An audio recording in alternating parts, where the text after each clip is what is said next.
What's up everybody, it's Mikey B here again, and today we're going to be talking about the artillery system in Total War Rome 2. So before we get to the information, I just want to say that this week is going to be a Total War Rome 2 heavy week, and some of my other series might just get put on pause for a while, because I've got quite a lot of stuff to do for my faction breakdowns and my information videos covering different topics that I've not yet talked about on my channel. So they're coming this week and next week, and then we'll see if the other series are okay to continue with. So let's get started.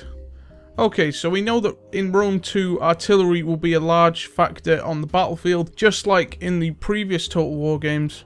But just like in other Total War games, the player will have the option to construct and recruit artillery units and siege engines, but in Rome 2 they've been tweaked and improved. So there are two types of artillery in Rome 2. There's land artillery and naval artillery. Naval artillery is effective at ranged opponents, but is extremely vulnerable to being boarded, which makes sense because it's what land artillery is like anyway. So recently a bunch of screenshots were released covering all sorts of the Rome 2 prologue. One of the screenshots that was released showed a artillery piece on top of a wall, and not much has been really talked about the artillery in that sense, but I'm not sure whether the units are able to be placed there by command or they're upgrades that come with the walls. Either way, it looks good because you'll be able to fight off or destroy enemy siege equipment before it gets to you. And in a way, I think they'd probably act like the Shogun 2 siege towers that were part of the citadels.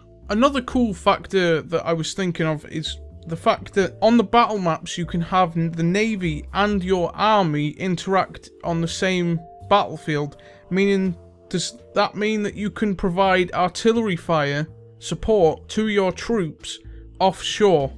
Now that would be pretty cool to see. You have your legions on the coast and then you batter the coast with artillery pieces in real time instead of it being on the campaign map you see it. That would be cool, and I can't wait to test that out. And the final bit of information I've got for you today about the artillery pieces in Rome 2 is the fact that they will be able to control the artillery in first-person mode, like in Shogun 2, so that when you're on the battlefield, you can play that little mini-game. Well, I used to pretend I was playing a little mini-game, see if how many of the bastards I could kill before they killed my man. So, yeah, that's going to be back in Rome 2, and I can't wait to see how it's going to be with a ballista or scorpion firing one of those giant stakes out and then like impaling a bunch of troops, because they don't explode obviously like in Shogun 2, but that might be really gruesome and quite awesome at the same time. So wait and see, we'll have to wait and see on that one.